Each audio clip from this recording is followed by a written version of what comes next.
listed. But they did say you could come in and certainly look at the log sheets and make up your own list. So the But town the board does attorney not said have they don't any have that on their computer. And they're not required by law, nor are they required to spend the time to manufacture items that people foil that do not exist. We're not to argue with you, but as a town board, we can't find out what employees. It's the way they do their forms. You can. It's the way they do their forms. Let me back up a little bit too. I do know that there was a conversation that took place between yourself and Chief McGrath. And I thought, he did give me the ones for the last, on a yearly basis. yes. But that wasn't what my request was. Okay, so the thought was from the police, the old chief and the new chief, was that you were satisfied with the information that was received. Then a FOIL request came in for daily activity. As far as I know, as Joyce reiterated, he did contact state, and the state reiterated to him that you do not have to create a document that does not exist. But you were allowed to come in and view the computer program and look through the computer program to see what you're looking for exactly. If you can figure out what it is from that computer program. But by law, a municipality does not have to create a document that does not exist in any way, shape, or form. See, maybe it's not the format they use, but you're more than welcome to come in and look at the log sheets, and then you could write down each officer what they did each month. But they don't use that kind of format in their system. Okay, so my understanding. The one you're looking for, you can manufacture yourself. You know, you're more than welcome. They have all the records, and you can go through them anytime, either in our office or the back room or whatever. Well, you wouldn't have them, Chad. Or you'd have to give them to me, I would give them to you. Then how can that be done on a yearly basis for each individual officer?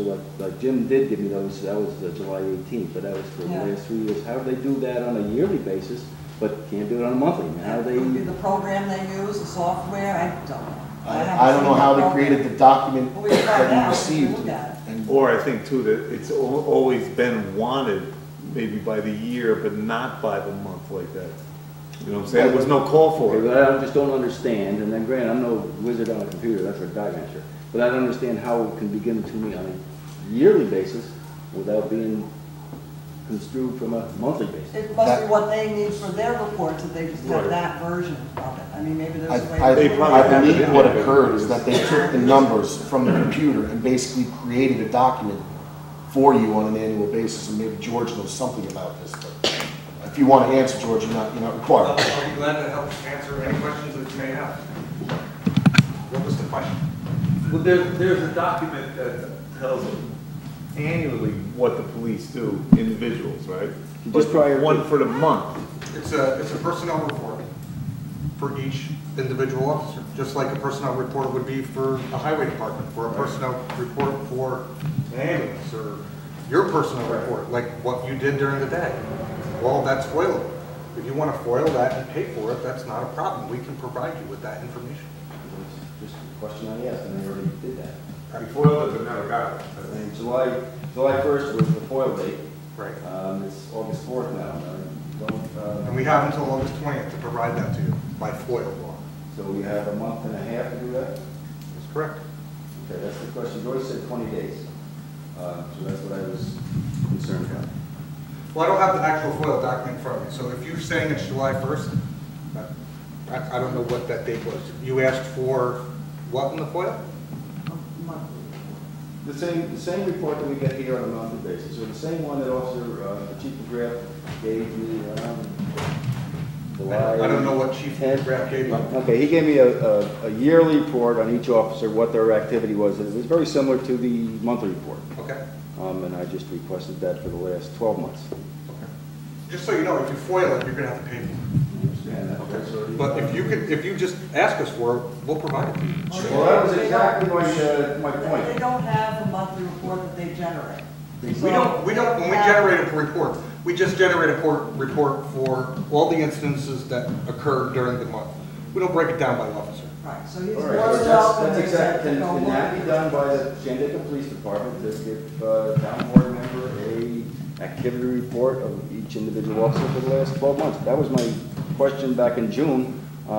Never heard anything more or less about it. It was ignored, or nobody got the information on it. That's why I felt like I had to put in a FOIL request. Like I said, as ludicrous as it seems.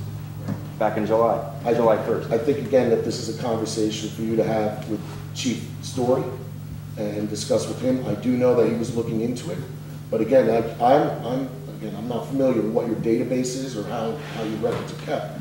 But it's my understanding that that last document was created from nothing. Basically, they took the numbers and plugged them into a spreadsheet and created a document. This one, when I talked to Chad, said for each individual officer would take him quite a few hours. There would be a large document file that he would have to create the documents in order to do, but still was willing to offer to provide you the time to sit with him in the office and go through the records as they stand on the Officer computer. Deere says that can be done, and that's all. I'll pull back that FOIL request. If they're saying, yeah, we can give that to you, that's fine. That's what I'm looking for. But he'd have to sit down with Chad with that, right? Can I Yes, ask sit a with Chad. question, Mr. Bernstein? Is the purpose of this to help the taxpayers of the town in any way? Well, we have a contract coming up, Mr. Stanley, and I'm interested in knowing what the activity of each individual police officer is to give me some background on those reports. On any employee of We're the town. looking into other police departments to see how they handle it and what they do. I'm Rather not. than constantly asking the officers to give you reports. I'm not a member of the town council of any other town. They ask the other police departments in other Ulster County what their my fiscal officer responsibility is this time.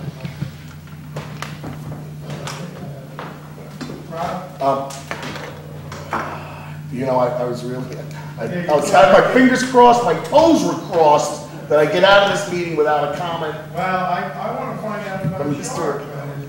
What's going on? Sharp is still, you ask everyone. There's a Sharp. $250,000 revolving loan. And it is still there and available for people to apply to get their applications into. There is no office staff. Buffy is working as a volunteer. Okay, If you want a direct answer, you could certainly go to Richard Lovelace, who is the chairman of the Sharp Committee, and get an answer on an application, or if you wish to supply an application. I know that applications were due to come here to be handed out by the clerk's office, so we would have more available for the general public at large. That's the answer I've got. Who's on that committee? Off the top of my head, No, I mean, who's on the committee from the town board, Town board. myself. And I believe Alfie's the liaison. Yeah. And you've been to meetings down there? I've been to a couple meetings, yes. When an application comes in and we have to make a decision, yes. And we have, as recently as 3 months ago, made a decision on an applicant. Why? Why? Yeah, why are Because I'm you, hearing do you need in a town- loan? I'm hearing in town, I don't need a loan, no. Okay. But I know other people that were saying that they tried to get loans and they were turned down. And, And I can tell you, not everybody gets a loan from Sharp. I mean, there's several protocols, there's several applications, there's ways to go through it. And if you don't meet the criteria, again, they're gonna do it on an income basis and see, you know, you're still gonna have to meet the requirements. You're gonna have to show that you can pay back the loan.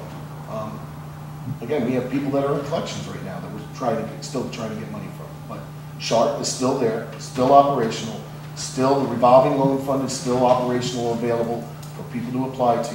There is a process and procedure. I believe you have to have a notification from a bank that you've been rejected for a loan from them, or possibly two. So, know that Sharp does its job, it does it well, and it's returning its funds. It doesn't have soluble assets at this point. And cannot maintain office staff, that's all. But the money is there and it's still going.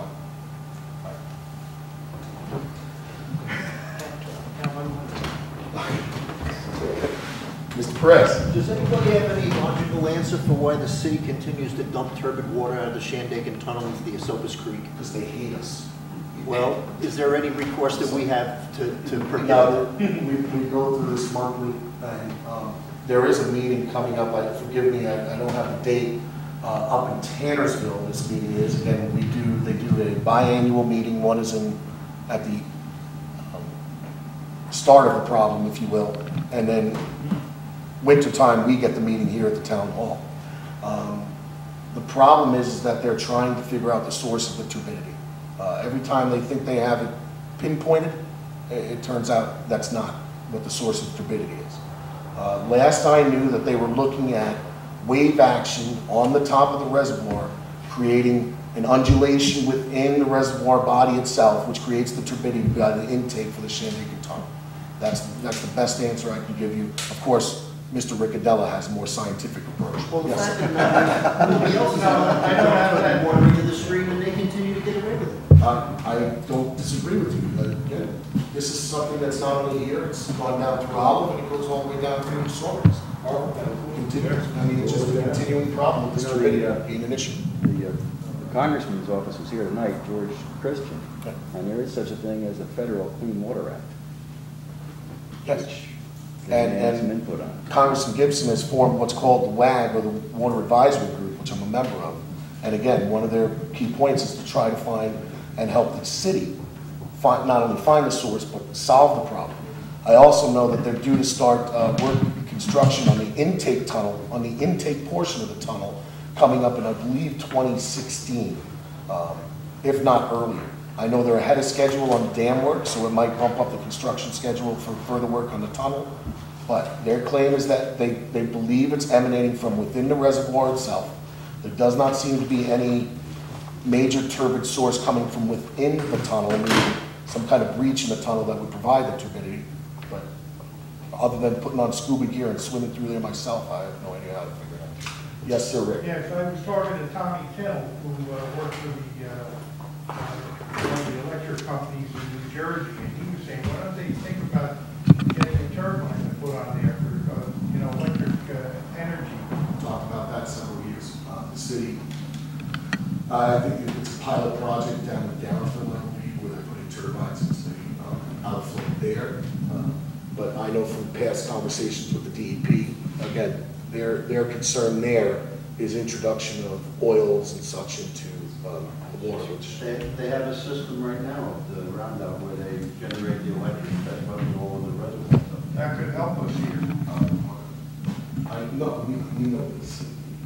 But that means spilling more muddy water into our streams. So until they fix the muddy stream coming out of there, I don't think it's a good idea to rely on it for electric. Hey, Rob, I just wanted to make a note. It seems to me that when they started the Gilboa Dam project, that when we do it, that's when the turbid water started. I'm going to say it was before that. You guys could attest to that. Was it before that? Oh, yeah. Before that? Yeah, it was, it goes back. It was coming, matter of fact, they got sued. When you see the intake grate, is really just rebar welded together. I mean, it was done back in the 20s, so. They have serious need for upgrades on their system, let's put it that way. With that, if there's no other comments, I'd like to adjourn the meeting in memory of Thomas Van Leuven, Michael O'Donnell, and Howard Siebold.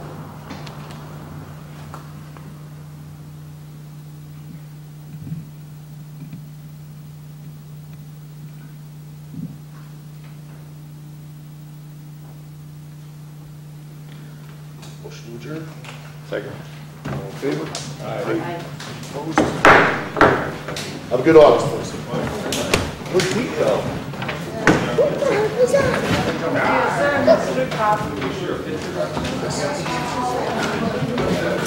I had it sitting here for you. What was that about? What was that? I don't know. Deal what he was talking about. Supervisor. Eric got it.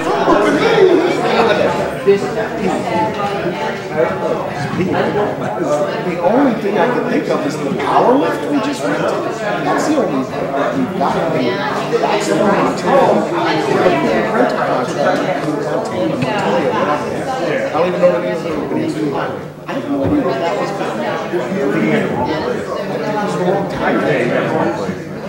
I don't know what we're renting. He said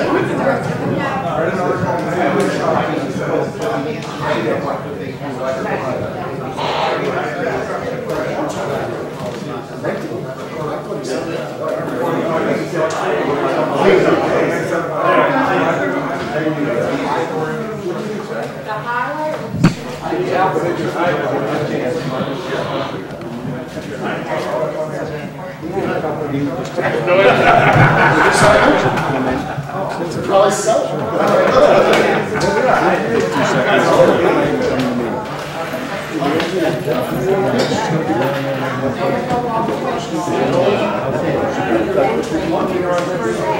She sent me a text for it and it came and going out. we're gonna stop at Howe Caverns on their way down. So